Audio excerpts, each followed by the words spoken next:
Olá, estamos no nosso momento de reflexão. Vamos ler a palavra do Senhor que está em Marcos, no capítulo 10, do versículo 42 ao 45. Mas Jesus, chamando-os a si, disse-lhes: já sabeis que os que são vistos como governadores dos gentios agem como senhores deles, e os grandes usam de autoridade sobre eles. Mas entre vós não será assim. Antes, qualquer que entre vós quiser ser grande, será vosso servidor. E qualquer de vós quiser ser o primeiro, seja servo de todos. Porque também não veio o Filho do Homem para ser servido, mas para servir, e dar sua vida em resgate por muitos. O Senhor Jesus está falando sobre servir, nos ensinando a servir, a negar muitas vezes a nossa própria vontade para servir o outro. Muitas vezes deixar de dar honra a nós mesmos para honrar o próximo. Realmente nos entregarmos com amor, como diz o mandamento: amai o Senhor sobre todas as coisas e ao próximo como a si mesmo. E não é fácil. Não é fácil você negar a sua vontade, você negar aquilo que você quer fazer para servir o outro, para se submeter a outra pessoa. Mas é isso que o Senhor está nos ensinando aqui. E quando você serve outra pessoa, quando você honra outra pessoa, o Senhor te honra. O Senhor, o próprio Deus, te recompensa. Tem um exemplo na Bíblia muito lindo de uma história que todos nós conhecemos, a história de Ruth. A história de Ruth começa quando Noemi e o seu marido Elimeleque saem ali de Belém de Judá e vão morar em Moabe. Noemi, o marido e os 2 filhos. Chegando lá, passa um tempo, Elimeleque morre, o marido de Noemi, e ela fica ali com seus 2 filhos. E esses 2 filhos, Malom e Quilion, casam-se com mulheres moabitas, Ruth e Orfa. E ficaram ali por volta de uns 10 anos, a palavra do Senhor disse, e depois Malom e Quilion morreram. E ficaram então viúvas, Noemi, Orfa e Ruth. Quando elas estavam viúvas, Noemi decidiu voltar para Belém e disse para as noras: agora vocês voltem para as suas casas, para as suas famílias, refaçam a vida de vocês. Vocês são novas, vocês precisam refazer a vida, casem-se de novo, construam uma família. Vocês são jovens, vocês têm esse direito. As 2 choraram, elas não queriam voltar, elas queriam ficar com Noemi. Mas Noemi conversou com elas e Orfa foi convencida e voltou para a casa dos pais. Mas Ruth não quis voltar para a casa dos pais. Ruth quis ficar com Noemi. E ela disse para Noemi: aonde você ficar eu fico, aonde você dormir eu durmo, o que você comer eu como, e que seja só a morte que nos separe. E que se não for assim, o Senhor Deus possa me castigar. E Noemi, vendo que Ruth não ia realmente voltar atrás, ela seguiu para Belém juntamente com Ruth. E foram as 2 para Belém de Judá. Chegando lá, Noemi encontrou algumas amigas e pessoas ali em Belém e disseram: mas essa não é Noemi? Noemi estava triste, Noemi estava abatida, tinha perdido tudo, porque ela perdeu o marido e os 2 filhos, voltou com Ruth. Ela falou: não me chamem mais de Noemi, agora eu sou Mara, sou mulher amarga, perdi tudo que eu tinha, estou muito triste. Nisso você vê que Ruth negou a sua própria vontade. Ruth era jovem, Ruth tinha a chance de reconstruir sua vida, mas ela preferiu acompanhar Noemi, servir Noemi. Ela negou a sua própria vontade, o seu próprio interesse para fazer companhia e ajudar Noemi, honrar Noemi. Isso foi uma atitude maravilhosa de Ruth. A partir desse momento, sem ela saber, ela já começou a abrir a porta da bênção sobre a vida dela. Ela resolveu servir. Ela resolveu por um momento ela esquecer os seus próprios problemas para poder servir Noemi. As 2 estavam nas mesmas condições, só que Noemi já era velha, de idade. Ela mesma dizia: eu não vou me casar novamente, já tenho uma certa idade, não posso mais ter filhos, mas você pode, vá reconstruir sua vida. E Ruth não olhou nem para isso. Ruth não se importou, mesmo sabendo que poderia passar fome, necessidade, serem desprezadas, ela foi com Noemi. E chegando lá em Belém, ela falou assim: fique aqui, que Noemi tinha as terras ali do marido, fique aqui que eu vou procurar um trabalho, vou procurar uma plantação e vou trabalhar, vou colher espigas. Era a época da colheita da cevada.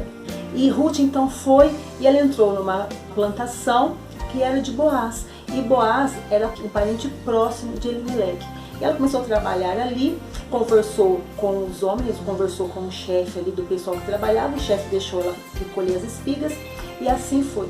Quando Boaz chegou na plantação, ele perguntou: quem é essa mulher? Aí eles explicaram: essa é Ruth, que chegou aqui lá de Moabe, ela chegou junto com Noemi e ela pediu para trabalhar aqui e eu deixei. E Boaz foi conversar com ela e disse: olha como que Deus é lindo. Boaz foi conversar com ela e disse assim, nós vamos ler ali, em Ruth capítulo 2, versículo 11. Respondendo Boaz, disse: por certo me declarou tudo o que fizeste com tua sogra depois da morte do teu marido. E deixando teu pai e tua mãe e a terra onde nasceste, vieste a um povo que não conheceste antes. O Senhor recompense a tua obra e a tua remuneração seja cheia pelo Senhor, Deus de Israel, que vieste para cobrir-te debaixo de suas asas. O que Boaz estava dizendo? Me contaram o que você fez por Noemi. Me contaram que você deixou a sua família, a sua terra, todos os seus sonhos para seguir Noemi, para acompanhar Noemi e cuidar dela. Que o Senhor possa te abençoar.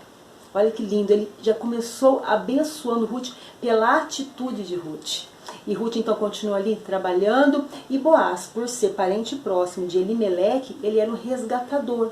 O que era o resgatador? Ele poderia casar com a viúva, que não tinha filho e não tinha descendentes. Ele podia então resgatar a viúva, casar com ela, e ela poderia ter filhos dele, e esses filhos seriam a descendência daquele que tinha falecido.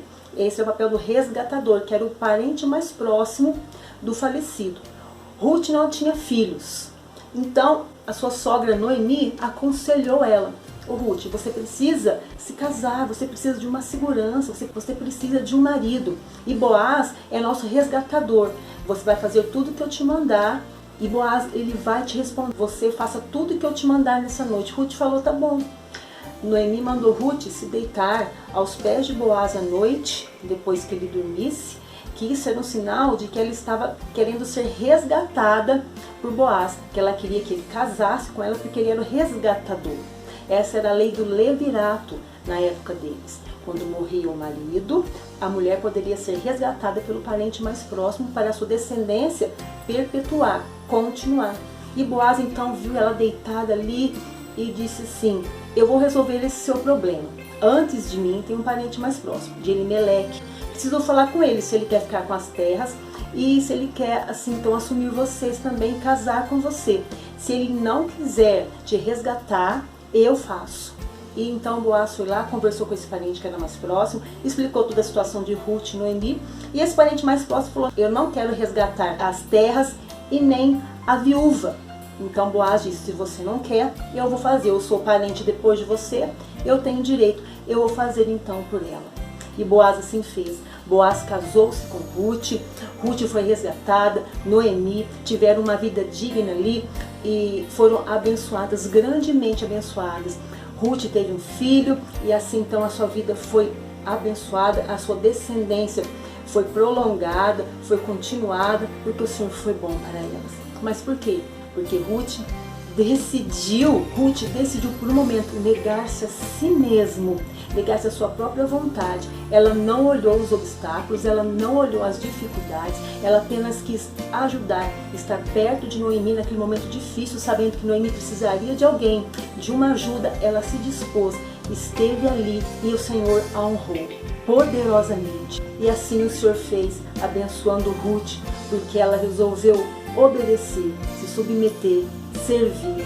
Tirou ela e Noemi daquela situação que elas estavam vivendo, aquele quadro que não tinha mais esperança, aquele quadro de solidão, de abandono, de miséria. Mudou totalmente a história de Noemi e de Ruth, e elas foram grandemente abençoadas para a glória do nome do Senhor.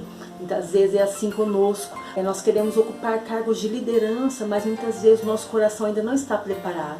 Então, quando o Senhor coloca alguém para que você se submeta a essa pessoa, para que você sirva a essa pessoa, para que você negue muitas vezes a sua vontade para fazer a vontade dessa pessoa, é Ele trabalhando no seu coração, Ele trabalhando em você, para quando você chegar ali na posição, na liderança, na gerência, na frente, você saber como tratar as pessoas, como liderar da forma que o Senhor vai se agradar e o nome dele vai ser glorificado. Que você possa ser abençoado com essa palavra e continue aí no programa Falando do Amor de Deus.